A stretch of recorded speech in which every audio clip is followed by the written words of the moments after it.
People tend to think of a peaceful, picturesque scene when they think of Venice, the city of water. But did you know it might just soon be submerged under the water? The government has been trying to stop it from becoming the next Atlantis, but its sinking seems inevitable. Hello fellow nature lovers and welcome to our channel Nature Unraveled. Are you ready to learn how Venice is sinking into the sea at an alarming rate? Hit that like button and please subscribe to explore more shocking events with us. Now let's dive right in. Let's be honest, we've all dreamed of visiting Venice at least once when thinking of top vacation spots. And it makes sense. The idea of a floating city is pretty romantic. Venice has been a tourist hub for several years with 5.5 million visitors who stayed the night in 2019, with another 19 million people who stayed for less than a day. The city received the same as 86% of the number of tourists in Brazil. To put things into perspective, Venice has 260,000 inhabitants compared to Brazil's 212 million. But the thing is, the city is only around 5 kilometers squared in area, and if we compare the ratio for the 2019 statistics, there was a tourist for every 3 residents in the city at any time during the year. This is startling since almost 26 million visitors for a small city doesn't seem usual. But Venice is a unique city with its canals and lack of cars. Unfortunately, the city is facing a crisis. It's sinking. To understand why, we need to trace history to its beginnings. Before the 5th century AD, the island was mostly ignored with few inhabitants, but with frequent invasions from the Huns and Germanic people, refugees from the Roman Empire sought protection in the lagoon. Seeing as the Venetian lagoon is the largest wetland around the Mediterranean Sea, it was a precious refuge for many people against the invaders on the mainland. This small settlement eventually gave birth to the iconic Venetian Empire, which would become a prosperous maritime commercial hub that dominated trade in Europe. The 14th century saw the construction of the Venetian arsenal. With the lagoon's position at the top of the Adriatic Sea, the city had access to several trade routes and a base to launch ships without fear of invasion. It would have seemed like the perfect city with the Brenner Pass and the Alps allowing Venetians to trade on land. But the advancement of the Portuguese and other European powers bid for expansion and competition from the Ottoman Empire saw the Venetian Empire fall until it became part of modern-day Italy. But that doesn't take away from the genius way it was created. You'll be surprised to know that its foundation is also responsible for its current dilemma. Before we get into it, you should know that there are 2 reasons why Venice is submerging further into the water each year. The first is that the land is sinking, and the other is the sea level that's continuously rising. To explore the first part, we'll present you with a question. How are the Venetians able to build a city on top of 118 small islands? The answer lies in wood. When cities expand, they tend to do so outwards, moving away from a central core. But Venice was different. It was the result of several islands joining together. They dredged canals to divert water away to reveal land and then strengthened it using wooden planks to prevent them from being refilled. But wait until you find out how the city's foundation was constructed. A lagoon filled with water is naturally weak, and constructing buildings on top would seem impractical. But the Venetians decided to use a method called indirect foundations. They started pounding wooden stakes around 60 feet long into the water, which went through the softer soil into hard clay at the bottom of the water. They cut off the top of these, laid them on wooden platforms, added Istrian limestones, and then constructed their buildings. Some of Venice's most famous sites lie on these stakes. The Rialto Bridge was built over 30,000 of them. The Santa Maria della Salute Church was built over 1.1 million stakes. Overall, the city rests over 10 million of these wooden stakes. Since the wood is underwater, its decomposition rate is negligible enough to hold it up for over 5,000 years. That, paired with the seawater turning it into stone-like structure, has ensured the city stays standing. But how does this relate to this city sinking? Well, it has pretty much everything to do with it. It is the result of land subsidence, a downward vertical movement of the Earth's surface which can be brought about by natural and human forces. Hence, the wooden stakes used in the construction of buildings combined with the structure's weight had an effect on the seabed.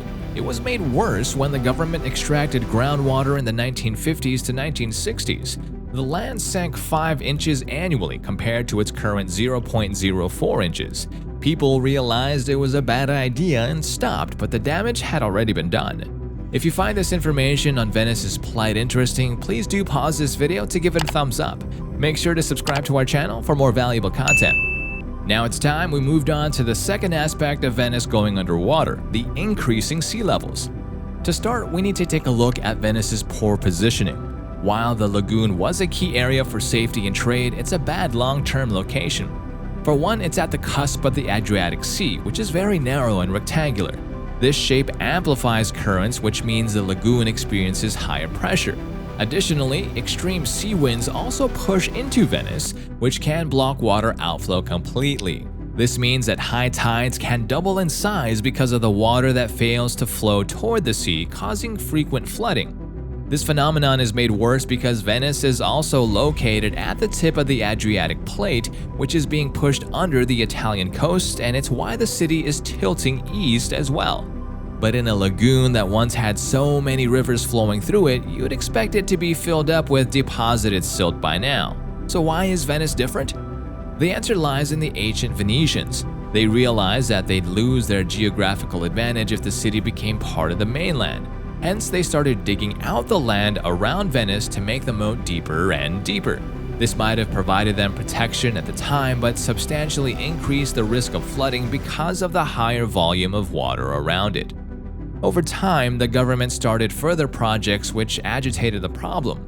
The railroad bridge in the 19th century paired with a road bridge in the 1930s messed up the sea around the city.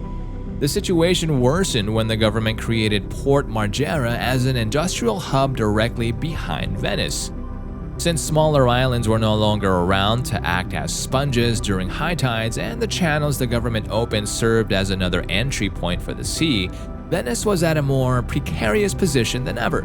Global sea levels have risen 3.6 millimeters annually, while Venice is sinking 1 to 2 millimeters annually.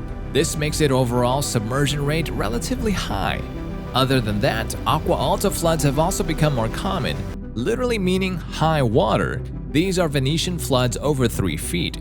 Since water levels started being recorded in Venice in 1872, there was only one major flood before 1950, but since then, in the same amount of time, there have been 21. For acqua altas occurred in 2019, causing large-scale damage to the city. Another way to highlight the rising danger is that the past 20 years saw 163 floods, while the entire century before that had 166. And these floods also damaged the city's foundations as the water starts to decay the building's foundations. Several first floors have become uninhabitable as a result of these acqua altas.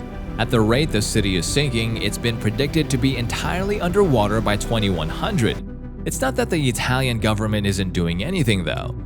They were first prompted to take action in the late 1980s with a project called Modulo Sperimentale Elettromeccanico, or simply the MOSE project, being launched in 2003. They constructed 78 storm barriers with inlets at Lido, Malamocco, and Chioggia. The idea is to raise the barrier by pumping compressed air to remove water every time a high tide saw sea levels rise over 3.5 feet. Most of these gates are at the Lido Inlet, 20 meters wide and 30 meters long at the deepest parts. They create a 10-foot high barrier between the lagoon and the sea. But this has come with issues. For one, it was supposed to be a decade-long project costing $4.2 billion, but it was delayed 3 times and the cost has risen to approximately $6 billion. It also costs $33,000 for each use. While the project sounds good in theory, it's just a temporary solution. The wall can't be permanently raised since it would destroy the ecosystem and make the lagoon a hub for algae and waste, but lowering it would also cause Venice to be flooded. There have been proposed strategies to fix the issue though, and they might actually work. One is to inject the foundation with fluid cement to raise the foundation. This idea was successfully tested on the small island of Poveglia in the 1970s. Another idea is to inject billions of gallons of seawater beneath Venice, which is estimated to be able to raise the city by a whole foot. Over a decade, it would use around 40 billion gallons of water in a 6-mile circle, and this would offset the sinking. Whatever strategy the government chooses, something needs to be done, or the floating city will soon become the sunken city. Thank you for joining us on this water adventure for today. If you want to help us bring more exciting facts to you, please do support us by hitting that like button and subscribing to our channel. Until next time, stay curious.